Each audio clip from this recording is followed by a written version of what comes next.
اگر نماز کی نیت کر لی ہو اور وضو یا تیمم کرنا بھول گئے ہوں تو کیا نماز توڑ دیں؟ توڑ دیں، اس لیے کہ نماز تو ہوئی نہیں، تو پڑھنا کیا اور توڑنا کیا اس کو۔ اگر بازو میں کسی قسم کی تکلیف ہو جو بظاہر تو نہیں مگر تھوڑی دیر گیلا رکھنے سے تکلیف بڑھنے کا اندیشہ ہو تو اس صورت میں تکلیف والا بازو فوراً خشک کیا جا سکتا ہے؟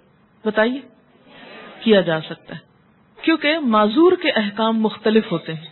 اب یہ جو جملہ ہے نا، یہ اگر آپ کو یاد رہے تو آپ کو بہت سے سوالوں کے جواب خود ہی آ جائیں گے۔ معذور کے احکام مختلف ہوتے ہیں۔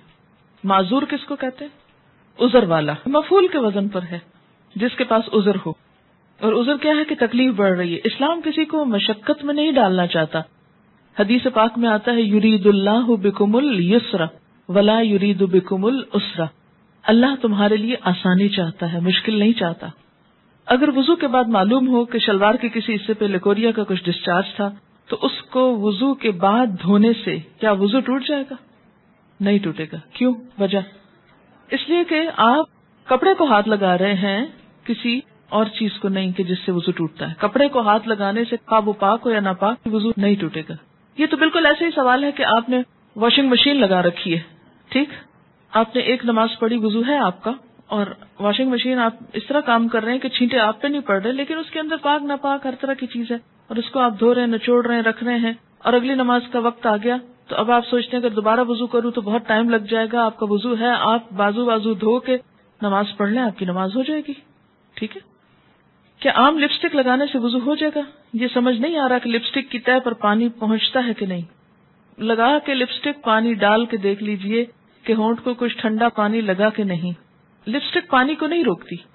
ایک اور انہوں نے اس سے ریلیونٹ سوال لکھا ہے کہ کہتے ہیں، سنی سنائی بات ہے، کہ باہر سے جو لپسٹک آتی ہیں یا پاکستان میں بھی جو ملٹی نیشنل کمپنیز کی لپسٹکس بنتی ہیں، ان کے اندر اینیمل جیل شامل ہے۔ کیا ایسا مشکوک میک اپ یا لپسٹک لگی ہو تو کیا وضو ہو جائے گا؟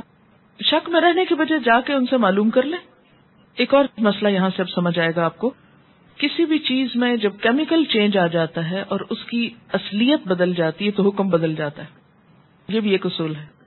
کسی بھی چیز کے اندر کیمیکل چینج سے جب اس کی اصل حالت بدل جاتی ہے، پوری طرح وہ کچھ اور بن جاتا ہے، تو حکم بھی بدل جاتا ہے۔ مثلا پرانے زمانے میں تو کیمیکلز وغیرہ عام طور پر ایسے چینجز نہیں لاتے تھے یا استعمال نہیں ہوتے تھے، تو فقہا نے یہ لکھا ہے کہ مثلا اگر کسی نمک کی کان میں کوئی پگ ہو اور وہ مکمل طور پر نمک بن چکا ہو، یعنی شکل اس کی ایسی ہے کہ پگ نظر آ رہا ہے، یہ پگ کھڑا ہے، لیکن اس کو توڑتے ہیں تو نہ اس کی ہڈی ہے، نہ گوشت ہے، نہ بال ہے، نہ کھال ہے، کچھ نہیں، ہر چیز کیا بن گئی؟ نمک میں کنورٹ ہو چکی۔ کیا ایسا نمک استعمال کرنا درست ہے؟ تو اس پر ان کا اتفاق ہے کہ درست ہے، اس لیے کہ اب یہ مکمل طور پر ایک اور چیز میں تبدیل ہو چکا ہے۔ یہ چینج کیمیکل چینج ہے۔ جب اس کی کوئی بھی چیز اصل والی باقی نہیں رہی، وہ کچھ اور سے اور بن گئی، کیونکہ کائنات میں یہ عمل تو جاری ہے نا۔ کسی بھی چیز کے اندر جب کیمیکل چینج آ جاتا ہے، مثلا آپ صابن بنا رہے ہیں، آپ کو پتا ہے کہ یہ جو کپڑے دھونے کا جس کو صابن آپ کہتے ہیں، یہ کیسے بنتا ہے؟ پہلے لوگ گھروں میں بناتے ہوتے تھے، مجھے بھی دیکھنے کا اتفاق ہوا ہے کہ چربی ہوتی ہے، کاسٹک سوڈا ہوتا ہے اور کوئی تیل شاید ہوتا ہے۔ ایک خاص مقدار میں کاسٹک سوڈے کو پانی میں ڈال کر اس کو لکوڈ بنا کے تیل اور چربی کو وہاں ملا کے اس کے اندر جب ڈالتے ہیں تو وہ صابن کی شکل میں کنورٹ ہو جاتا ہے۔ اب یہ جو کاسٹک سوڈا ہے، اس نے اس چربی کو کیا بنا ڈالا؟ صابن ایک طرح سے اس میں بن گیا، یعنی اس کی اصلیت جو تھی یا اس کی ناپاکی اس کو کھا گیا۔ وہ کسی بھی چیز کی چربی ہو سکتی۔ اب ان سارے صابنوں سے جو آپ کپڑے دھوتے رہتے ہیں، تو آپ کے خیال میں سارے آپ کے کپڑے ناپاک ہو گئے دھونے سے؟ نہیں۔ کیوں نہیں ہوئے؟ وجہ کیا ہے؟ اس کے اندر کیمیکل چینج آ گیا، اب وہ چربی نہیں رہی، وہ صابن ہو گیا اور اس میں جھاگ بن رہی ہے اور وہ سٹے نہیں کر رہی کپڑے کے اندر چربی۔ کیا آپ کپڑے جب دھوتے ہیں تو بعد میں چربی نظر آتی ہے آپ کو وہاں سے؟ نہیں۔ وہ چربی کیوں استعمال کی جاتی ہے کہ کاسٹک کی جو شدت ہے اس کو ماند کر دے، اور کاسٹک تو ایک اڑنے والی چیز ہے، اس کے اندر جو کیمیکل ہے تو یہ اس کو کیا ہے؟ پکڑ لے گی ایک طرح سے۔ تو کاسٹک کا اثر جو صاف کرنے کے لیے ہے اور سوڈے کا اثر، اور دوسری طرف تیل ہے، یعنی تیل نہ رہے، سوڈا نہ رہے، چربی نہ رہے، ان کو ملا کے ایک اور چیز بنا لی جائے اور اس کو استعمال کیا جائے۔ ایسے استعمال سے کیا ہوتا ہے؟ کوئی حرج نہیں۔ اسی طرح آپ بعض اوقات کوئی صابن استعمال کرتے ہیں، باہر سے آئے ہیں، اب ایک مشہوری ہو گئی جی اس میں تو پگ کی ہی چربی پڑی ہوئی ہے، اور اس کے لیے ایک لسٹ دی ہوئی ہے، یہ صابن نہ یوز کرو، وہ نہ کرو، وہ نہ کرو. تو آپ دیکھیے کہ کوئی بھی صابن ڈائریکٹ چربی سے نہیں بنتا، اس طرح اس میں کیمیکل چینج آتا ہے. ڈٹرجنٹ ہے، دھویا گیا، ختم، بہہ گیا، ہاتھ آپ کے صاف ہو گئے.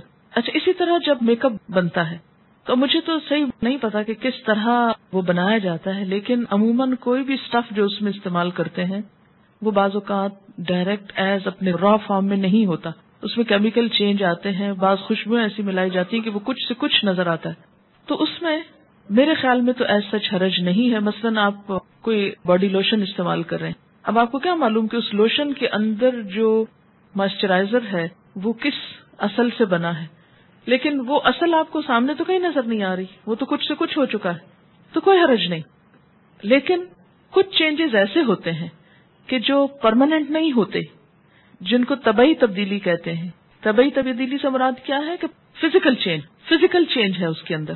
فزیکل چینج کا مطلب کیا ہے؟ مثلاً آپ دیکھیے کہ یہ آپ کو پین اس کی کیپ جو ہے اس سے کوئی آپ کو نب نظر نہیں آ رہی اس پین کی جس حصے سے لکھا جاتا ہے.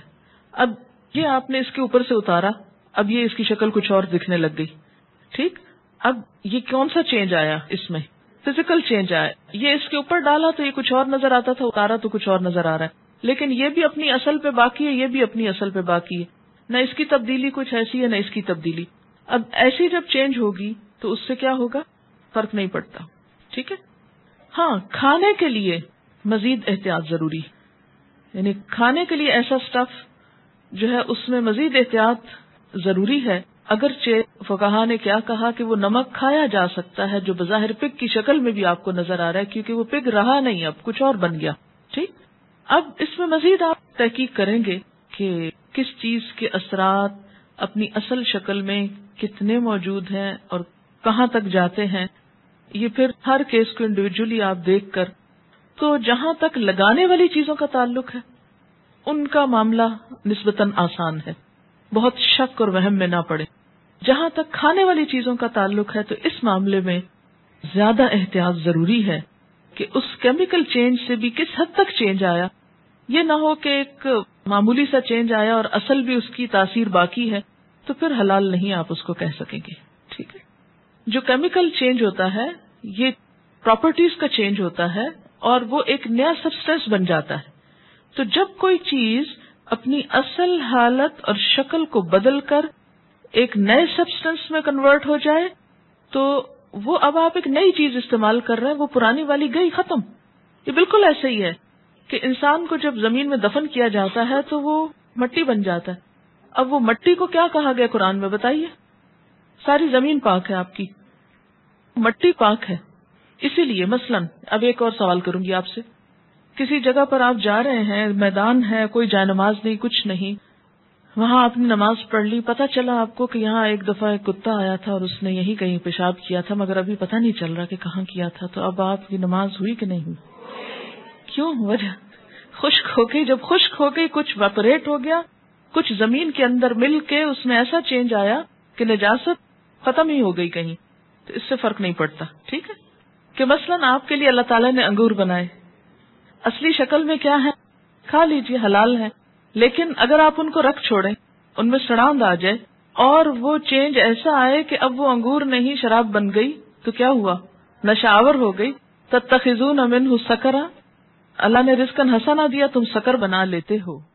تو ان کا پوائنٹ بالکل درست ہے کہ پھر اس صورت میں یعنی چینج ضروری نہیں کہ خراب چیز کا اچھے میں آئے گا، ایک اچھی کا خراب میں بھی جا سکتا ہے، تو پھر وہ حرام ہو جائے گا، وہ استعمال نہیں کریں گے آپ.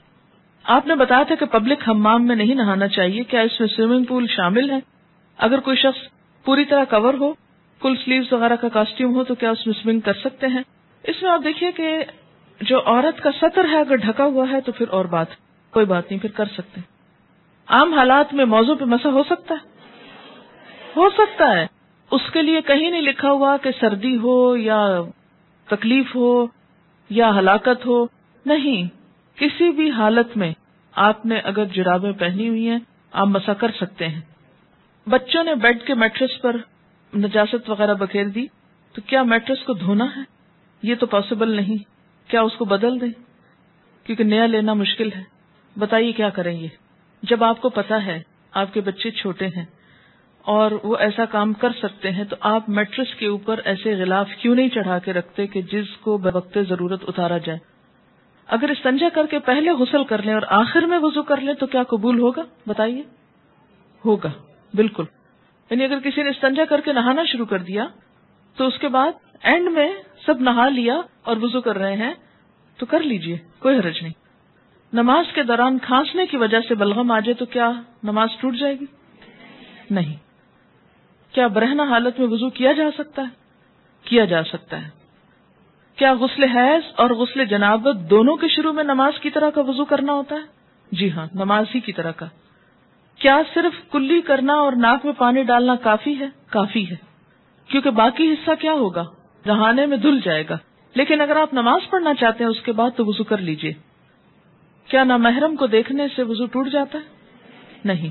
مسواک وضو کے دوران کب کرنا چاہیے اور کیسے؟ جب کلی کر رہے ہوں اس وقت. ٹھیک ہے. غسل کرنے سے پہلے کیا مکمل وضو کرنا ہوگا یا پاؤں غسل کے بعد دھونے ہوں گے؟ بتائیے. مکمل وضو کرنے کے بعد آخر میں دوبارہ پاؤں دھو کر باہر نکل آئیے. سنت ایسے ہی ہے. ایک سوال یہ ہے کہ جو لوگ مریض ہوتے ہیں اور ان کا پیشاب قطرہ قطرہ نکلتا رہتا ہے، اس کو عربی میں کہتے ہیں مسلسل البول، یعنی مسلسل پیشاب آتا رہتا ہے. یہ ایک خاص بیماری کا نام ہے. تو اس کو معذور قرار دیا گیا. معذور کے احکام بھی انشاءاللہ آپ پڑھیں گے کہ جس کو کوئی مجبوری ہو اور وہ جیسے ابھی آپ نے مثال پڑھی کہ شدید سردی کے عالم میں جیسے تیمم ہو سکتا ہے، تو اسی طرح معذور کے خاص یعنی ایکسیپشنل کیسز، تو اس صورت میں وہ جان بوجھ کے تو نہیں کر رہا یا کوتاہی نہیں کر رہا. تو اس میں یہ ہے کہ نماز پڑھنے کے وقت جب شروع کرے نماز تو وہ پاک کپڑا پہن لے، یعنی کپڑا تبدیل کر لے، یعنی اپنی شلوار یا جو کچھ بھی وہ پہنتا ہے. اور اگر نماز کے دوران بھی کچھ اس کے آؤٹ آف کنٹرول ہے، کوئی ایسی بیماری ہے، تو ایک وضو کے ساتھ اپنی نماز جو ہے وہ مکمل کر لے اور اگلے نماز کے لیے تازہ وضو بھی کر لے، یعنی طہارت دوبارہ کر لے اور کپڑا پھر بدل لے. یہ اس کا حکم ہے. یہ اسی طرح کا حکم ہے ان عورتوں کے لیے جن کے پیریڈز ختم ہی نہیں ہوتے یا بہت لمبے چلے جاتے ہیں. اور دوسرا یہ کہ جو بچے بستر پر پیشاب کر دیتے ہیں تو اس میں یہ ہے کہ اگر تو بہت چھوٹا بچہ ہے تو صرف چھینٹے ڈال دینا اپنے کپڑوں پر کافی ہے. لیکن اگر بڑا ہو جائے تو پھر یہ کہ جب وہ صبح اٹھے، یعنی یہ بھی ایک بیماری ہوتی ہے، بعض بچے جو ہیں خواب میں ڈر جاتے ہیں، یہ پیشاب کر دیتے ہیں بڑے ہونے کے باوجود بھی، تو وہ صبح اٹھنے پر اپنے آپ کو پاک کر لیں نماز پڑھنے سے پہلے. نہیں، اس کا عذاب قبر میں نہیں ہوگا، اس لیے کہ وہ تو ایک بیماری ہے، اور جو بیماری ہے اس پر پکڑ نہیں ہے، وہ تو انسان کی اپنے بس کی بات نہیں. پکڑ کس پر ہے کہ جان بوجھ کے انسان غفلت برتے اور صرف سستی کے مارے اپنے آپ کو پاک نہ کرے. یہاں ایک بات یہ بھی یاد رکھے کہ طہارت میں مبالغہ جو ہے، حد سے بڑھ جانا کسی چیز میں، اس سے بھی روکا گیا ہے. حضرت حفصہ کے گھر حضرت عبداللہ بن عمر کیوں چلے گئے؟ اس لیے کہ وہ ان کی بہن تھی، حضرت عمر کی بیٹی تھی. اور ایک سوال یہاں یہ ذہن میں آتا ہے کہ انہوں نے حضور کو کیوں دیکھا؟ کہ جب کوئی رفع حاجت کر رہا ہو تو کیا اس کو دیکھنا جائز ہے؟ بات یہ کہ جائز نہیں، لیکن اچانک بھی کسی پہ نگاہ پڑ سکتی ہے. اور ان سارے امور میں اللہ تعالیٰ کی ایک حکمت ہوتی ہے کہ وہ کیا دکھانا چاہتے ہیں. ایک نئی بات، یعنی دین میں ایک سہولت پیدا ہوگی نا اس کی وجہ سے، کیونکہ اس چیز سے تو منع ہے جہاں کوئی رفع حاجت کر رہا ہو تو وہاں پر کوئی اور جائے یا اس کو اس حالت میں دیکھے. لیکن یہاں پر آپ کو میں اپنے گھروں کے اندر جو باتھ روم ہیں اس کے استعمال کے لیے بھی یاد دہانی کراتی چلوں کہ ٹوائلٹ سے باہر فرش پر بیٹھ کر رفع حاجت کرنا یا پیشاب کرنا یہ بھی سخت منع ہے، اور یہ بھی اسی میں شامل ہو جاتا ہے، اس لیے کہ وہ فرش ناپاک ہو جاتا ہے اور ہو سکتا ہے جو بعد میں آئے اس کو صحیح طور پر پاک نہ کر سکے یا آپ ہی صحیح طور پر اسے پاک نہ کریں.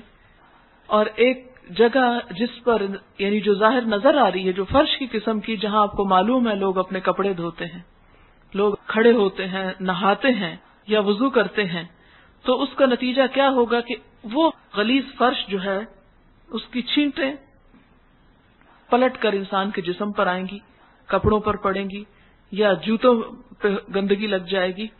تو اس صورت میں اس کام سے منع کیا گیا ہے.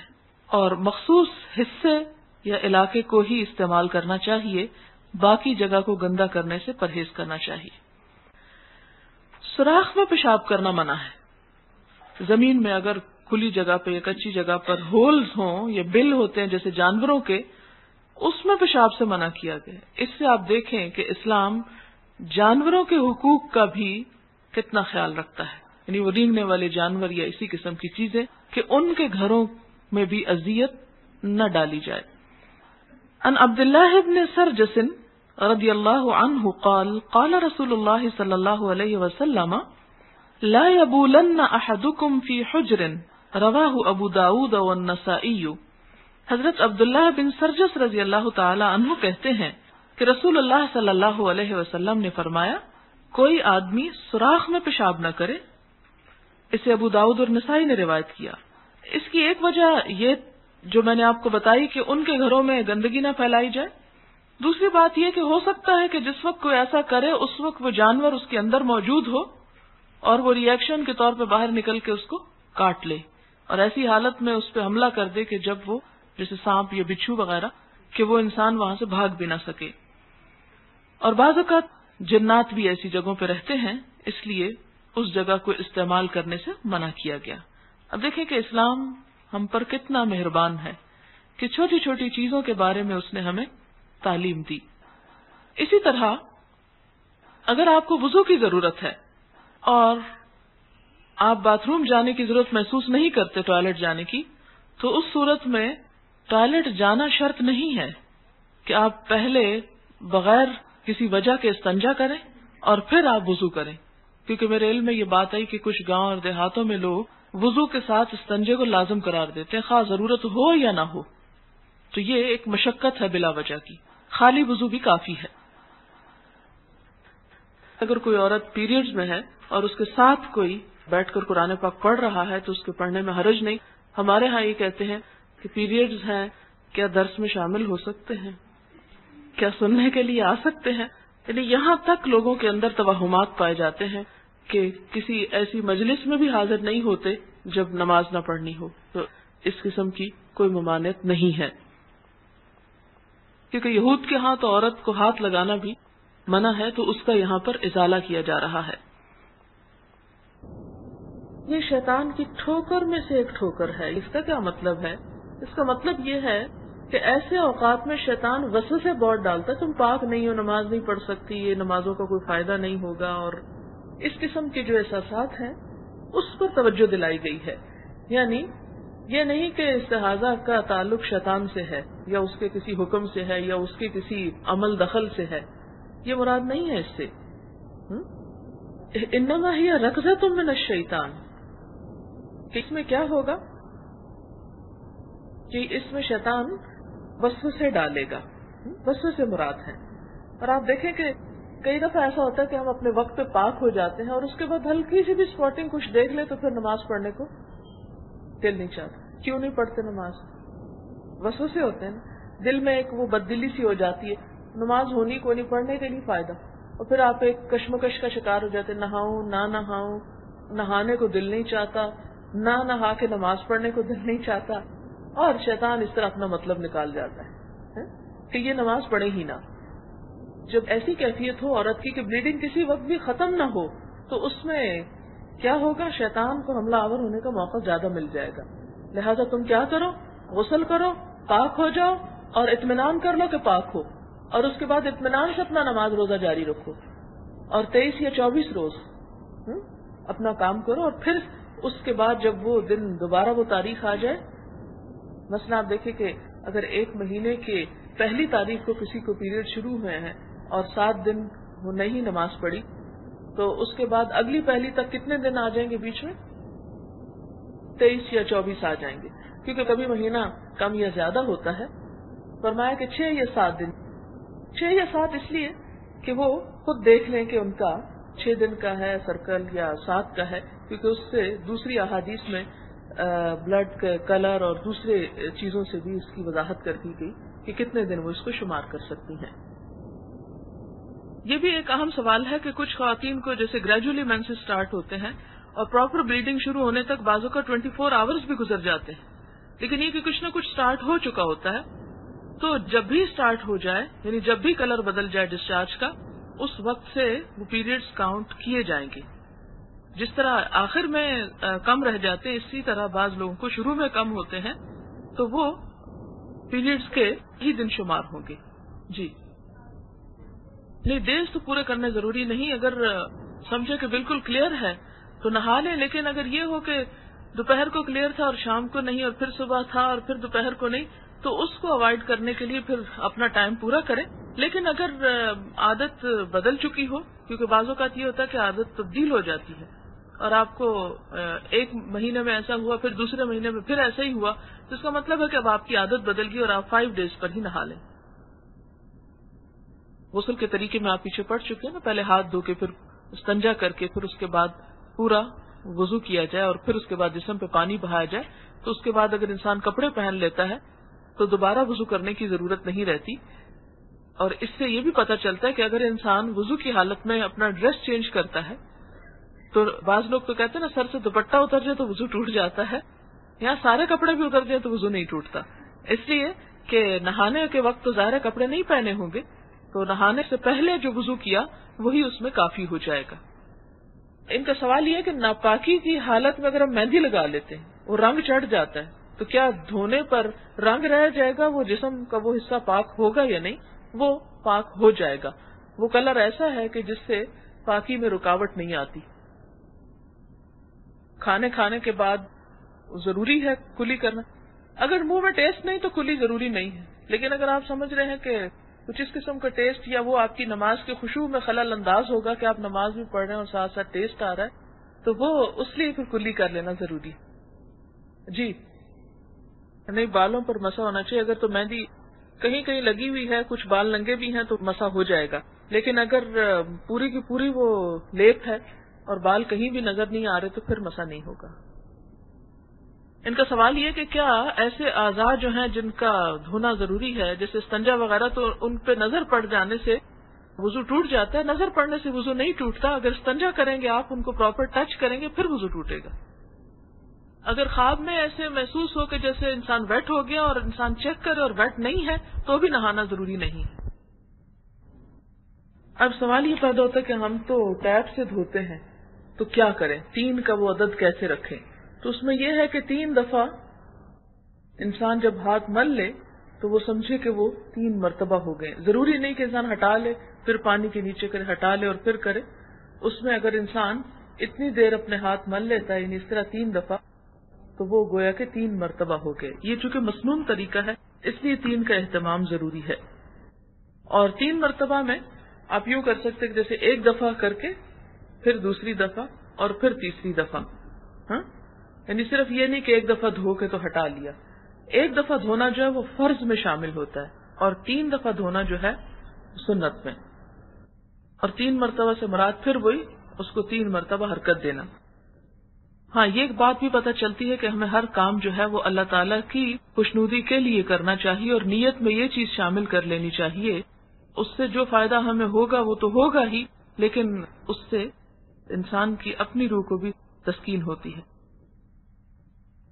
اس میں تو پھر یہ کہ اگر بالوں پہ زیادہ وہ لگی ہوئی ہے تو کچھ بال اگر اس میں سے الگ ہیں تو اس وقت تو ٹھیک ہے، لیکن اگر پورے کے پورے بال کوٹڈ ہیں کسی اور چیز سے، یعنی مہندی وغیرہ سے، تو میرا خیال ہے احتیاط ہی برتنی چاہیے.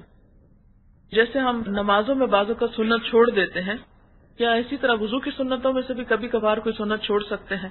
تو بات یہ ہے کہ نماز کی سنتیں بھی مجبوری کے ساتھ ہی چھوڑنی چاہیے، اس لیے کہ وہ سنت مؤکدہ ہے، ان کا پڑھنا لازم ہے اور ان کو بلا وجہ اور بلا سبب کے یوں ہی نہیں ترک کرنا چاہیے. انتہائی مجبوری میں یا بیماری میں یا کوئی اور وجہ ہو سکتی ہے. اسی طرح یہ کہ وضو کی سنتیں بھی مجبوری کے علاوہ نہیں چھوڑنی چاہیے. اگر آپ کے پاس پانی بھی اور وقت بھی ہے تو آپ سنت کے اتباع کا ثواب اور فائدہ کیوں نہ اٹھائیں؟ اسے ترک کرنا جو ہے یہ بہتر نہیں ہے، کرنا زیادہ بہتر ہے. تو ہمیں بار بار یہی کہا گیا نا کہ نیکیوں میں آگے بڑھو. تو جب ایک نیکی کرنے کا موقع میسر ہو تو انسان کیوں نہ اس میں آگے بڑھے. اور دوسری بات یہ کہ وضو میں جتنا انسان کو اطمینان ہوتا ہے نماز میں اتنا ہی سکون آتا ہے. تو یہ 3 دفعہ دھونا بھی اس لیے کہا گیا کہ 1 دفعہ دھو کے نہیں تسلی ہوئی، دوسری دفعہ مطلب سائیکولوجیکلی انسان جو ہے وہ بہتر محسوس کرتا ہے جو وہ 3 دفعہ دھو لیتا ہے.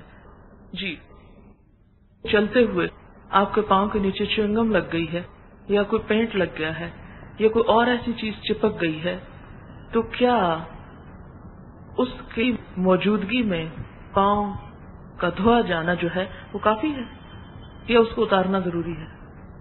اتارنا ضروری ہے نا. کیوں ضروری ہے؟ اس لیے کہ پانی نہیں پہنچتا. یعنی دو چیزیں ہیں، یا تو آپ مسح کر لیں یا آپ پورا دھوئیں اس کو.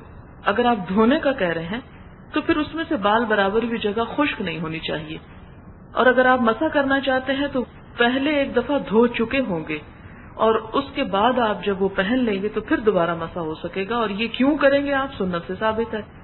لیکن ہاتھوں کا مسح سنت سے ثابت نہیں ہے.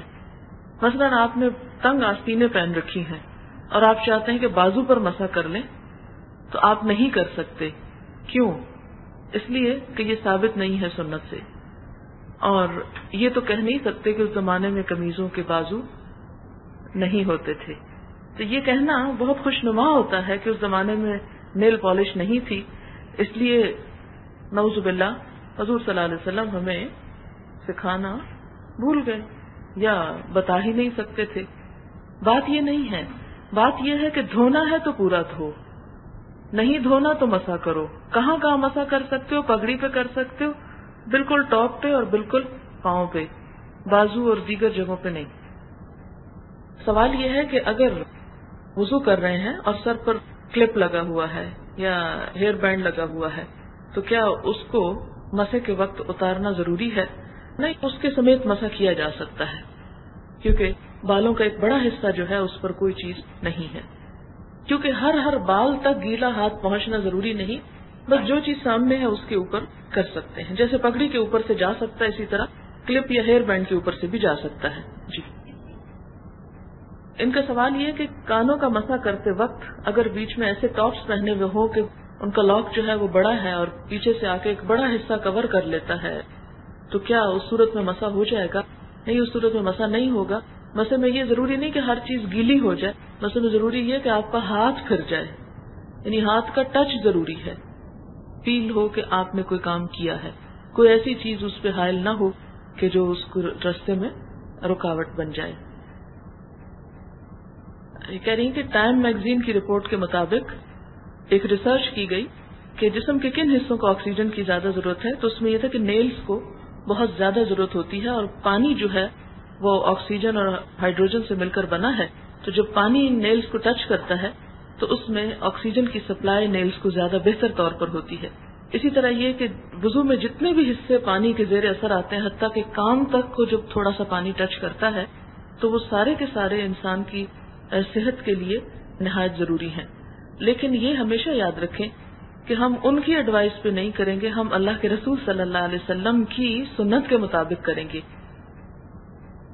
یہ حدیث ابھی گزری ہے کہ شرمگاہ کو ہاتھ لگانے سے وضو ٹوٹ جاتا ہے، تو کیا بچوں کی نیپی چینج کرنے سے یا ان کو دھلوانے سے بھی ٹوٹ جاتا ہے؟ جی ہاں، بالکل ٹوٹ جاتا ہے. اگر آپ وضو کے بعد بچے کو صاف کر رہے ہیں اور اس کی نجاست دھو رہے ہیں اور آپ کا ہاتھ جو ہے ان کے اس کو لگ رہا ہے تو بھی آپ کو دوبارہ وضو کرنے کی ضرورت ہے. نہیں، اگر آپ ہاتھ نہیں لگا رہے اور کسی کپڑے سے ان کو صاف کر رہے ہیں تو پھر نہیں. یعنی خالی نیپی بدلنے سے وضو نہیں ٹوٹتا. وضو ٹوٹتا ہے جب آپ ان کے اس پارٹ کو ہاتھ لگاتے ہیں، ٹچ کرتے ہیں. دیکھنے سے نہیں ٹوٹتا. دیکھنے سے نہ اپنے آپ کو دیکھنے سے ٹوٹتا ہے نہ کسی اور کے دیکھنے سے ٹوٹتا ہے، ہاتھ لگانے سے ہی وضو ٹوٹتا ہے. اور اسی طرح یہ کہ گندگی کو ہاتھ لگانے سے بھی نہیں ٹوٹتا. جیسے بعض اوقات بچے کو آپ ٹیشو پیپر سے یا کسی کپڑے سے آپ اس کو صاف کر رہے ہیں اور تھوڑا سا آپ اس کے پیشاب سے آپ کا ہاتھ ٹچ کر گیا ہے تو آپ اس ہاتھ کو صرف دھو لیں، اس سے آپ کا وضو نہیں ٹوٹے گا. جی. ان کا سوال بہت ریلیونٹ ہے کہ کیا تیمم کرنے کے لیے مٹی خشک ہونی چاہیے؟ اس کے جواب میں یہ ہے کہ خشک ہونی چاہیے، کیونکہ گیلی مٹی جو ہے جتنی آپ ٹچ کریں گے وہ کریم کی طرح ہی ہوگی، تو وہ پھر صرف اتنا حصہ ہی اس کا لگے گا. یعنی گیلی اگر اس طرح کی ہے کہ کیچڑ نہیں ہے اور صرف بارش ہوگی اور اس کے بعد سخت ہو گئی، لیکن بالکل خشک ڈرائی نہیں ہے، یعنی پاؤڈر نہیں ہے، جمی ہوئی ہے لیکن ویٹ ہے، تو وہ بھی کافی ہے. یا جیسے اینٹ ہے مثال کے طور پر، تو وہ بھی ٹھیک ہے کیونکہ وہ پکی ہوئی مٹی ہے ایک طرح سے. لیکن یہ ہے کہ بالکل کیچڑ نہیں ہونا چاہیے، کیچڑ نہیں ملنا چاہیے. سعیدن کا لفظ آیا ہے تو سعید جو ہے اس میں خشک مٹی آتی ہے. اصل چیز تو مٹی ہے، لیکن اگر اس طرح کی مٹی میسر نہ ہو تو ریت کے اندر بھی مٹی ملی ہوئی ہوتی. ریت بالکل پیور ریت بھی نہیں ہوتی اس میں. جیسے سعودی عرب میں آپ دیکھیں کہ مٹی میدانی مٹی نہیں ہے، یعنی جسے کہتے ہیں نا چکنی مٹی نہیں ہے، تو وہاں تو ہے ریتلا علاقہ، تو ویسی ریت پر ہو سکتی ہے. جی بعض اوقات یہ دیکھا گیا ہے کہ کچھ لوگ مریض ہوتے ہیں تو وہ سفید کپڑے سے مسح کر لیتے ہیں. کپڑے سے تیمم نہیں کیا جا سکتا، چاہے کسی بھی قسم کا کپڑا ہو، الا یہ کہ اس کے اوپر مٹی سے پینٹ کیا ہوا ہو، تو اس مٹی کو آپ استعمال کر سکتے ہیں. ادروائز دھلے ہوئے کپڑے پہ تیمم نہیں ہو سکتا. جی ان کا سوال یہ کہ کیا یعنی تیمم کے ٹوٹنا بھی اسی طرح جیسے وضو کا ٹوٹنا، تو بالکل اسی طرح جیسے کوئی بھی چیز وضو کو توڑتی ہے، ہر وہ چیز تیمم کو بھی ختم کر دیتی ہے. جی سوال یہ ہے کہ غسل کے لیے جو تیمم کیا جاتا ہے کیا ویسا ہی ہے جیسے وضو کی جگہ تیمم کیا جاتا ہے؟ جی ہاں، وضو کی ضرورت ہونے پر جو تیمم کیا جاتا ہے بالکل اسی طرح کا تیمم غسل کی ضرورت ہونے پر بھی کیا جاتا ہے، جیسا کہ بالکل ابتدا میں آیا ہے. سوال یہ ہے کہ کچھ لوگ ناپاکی کی حالت میں غسل سے پہلے بال نہیں صاف کرتے. جیسے مثال کے طور پہ پیریڈز کے بعد نہانا ہے تو لوگ بال نہیں صاف کرتے. ایسی کوئی بات نہیں ہے، کسی بھی وقت بال صاف کیے جا سکتے ہیں. جی سوال یہ ہے کہ لوگ کہتے ہیں کہ جو ناخن اور بال ہیں کٹے ہوئے یا اترے ہوئے قیامت کے دن یہ بھی نامہ اعمال میں تولے جائیں گے، تو ایسی کوئی بات نہیں ہے. سوال یہ کہ اکثر شام کے وقت ناخن کاٹنے سے منع کیا جاتا ہے، تو کیا اس کے پیچھے کوئی دلیل ہے؟ یہ بھی ہمارے توہمات میں سے ایک توہم ہے، اس کے پیچھے کوئی دلیل نہیں ہے. جی کیا ناخن کاٹنے کی کوئی ترتیب بھی ہے کہ پہلے کون سی انگلی کے کاٹے جائیں اور پھر اس کے بعد؟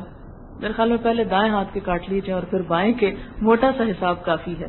جی کیا بال صاف کرنے کے بعد غسل بھی کرنا چاہیے؟